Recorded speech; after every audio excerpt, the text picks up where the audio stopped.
દિયોદર આરામ ગૃહ ખાતે કોંગ્રેસના હોદ્દેદારો સાથે જિલ્લા સાંસદ જ્ઞાનીબેન ઠાકોરની બેઠક મળી। 19મી ઓક્ટોબરે ઉત્તર ગુજરાત ઠાકોર સમાજ દ્વારા પાટણનું પ્રગતિ મેદાન ખાતે જિલ્લા સાંસદનો ભવ્ય સત્કાર સમારોહ યોજાશે। બનાસકાંઠાના સાંસદ જ્ઞાનીબેન ઠાકોર ભારે લીડથી ચૂંટણી જીત્યા બાદ સમગ્ર બનાસકાંઠા જિલ્લા સાંસદ જ્ઞાનીબેન ઠાકોરનો સત્કાર સમારોહ યોજાઈ રહ્યો છે, જેના અનુસંધાને દિયોદર આરામ ગૃહ ખાતે જિલ્લા સાંસદ જ્ઞાનીબેન ઠાકોરની ઉપસ્થિતિમાં કોંગ્રેસના હોદ્દેદારો સાથે કોંગ્રેસની બેઠક મળી હતી, જેમાં આ બેઠકમાં પાટણ ખાતે ઉત્તર ગુજરાત ઠાકોર સમાજ દ્વારા 19મી ઓક્ટોબરના રોજ પાટણનું પ્રગતિ મેદાન ખાતે બનાસકાંઠા સાંસદ જ્ઞાનીબેન ઠાકોરનો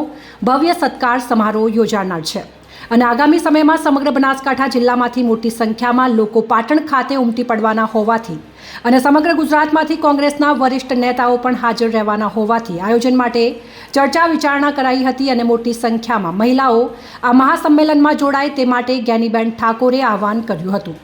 આ બેઠકમાં જિલ્લા કોંગ્રેસ પ્રમુખ ભરતસિંહ વાઘેલા, દિયોદર રાજવી ગિરિરાજસિંહ વાઘેલા, તાલુકા કોંગ્રેસ પ્રમુખ નરસિંહભાઈ દેસાઈ, પૂર્વ ધારાસભ્ય શિવાભાઈ ભૂરિયા, જાડા સરપંચ અમીભાઈ દેસાઈ વગેરે કોંગ્રેસના કાર્યકરો મોટી સંખ્યામાં ઉપસ્થિત રહ્યા હતા અને કાર્યક્રમને સફળ બનાવ્યો હતો। આજે દિયોદર તાલુકા કોંગ્રેસ સમિતિ આયોજિત અને સામાજિક ઠાકોર સમાજના આગેવાનોની હાજરીમાં 29મી તારીખે પાટણ મુકામે સમગ્ર ઉત્તર ગુજરાતના ઠાકોર સમાજ આયોજિત સત્કાર સમારંભનો જે કાર્યક્રમ છે એના આમંત્રણ આપવા માટે અને સૌથી વધુ સંખ્યામાં એ દિયોદર તાલુકાના સર્વ સમાજના આગેવાનો ત્યાં આવે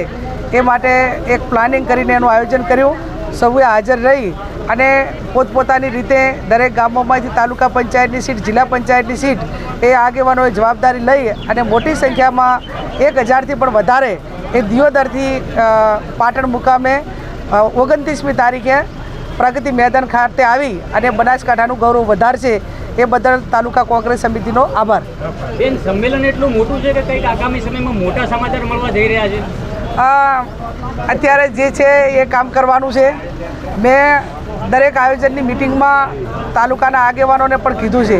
કે હવે તમામ પ્રકારની ચૂંટણીઓ આવવાની છે, જિલ્લાની હોય, તાલુકાની હોય, વિધાનસભાની હોય, પેટા ચૂંટણી હોય, સરપંચોની હોય, તો આ તમામ ચૂંટણીઓમાં સારા આગેવાનો, લોકપ્રતિનિધિઓ ચૂંટાય અને લોકોની સુખાકારીમાં નાના મોટો કામો કરીને એમનો સહયોગ રહે એ આ એક મુખ્ય ઉદ્દેશ છે। સર્વ સમાજો સાથે મળે અને એકાબીજાને રાજકીય રીતે તમામ ક્ષેત્રોમાં મદદ કરવા માટેની ભાવના એક આખો સમૂહ ભેગો થઈને કરે એ મુખ્ય એનું આયોજન છે અને જે પાર્ટી જવાબદારી અત્યારે વર્તમાન સમયમાં આપી છે એ પણ કાફી છે। કોંગ્રેસ પાર્ટી અને મારા જે આગેવાનો જે જવાબદારી સોંપશે એ લોકલ લેવલે જે કામ કરવાનું છે કરશે।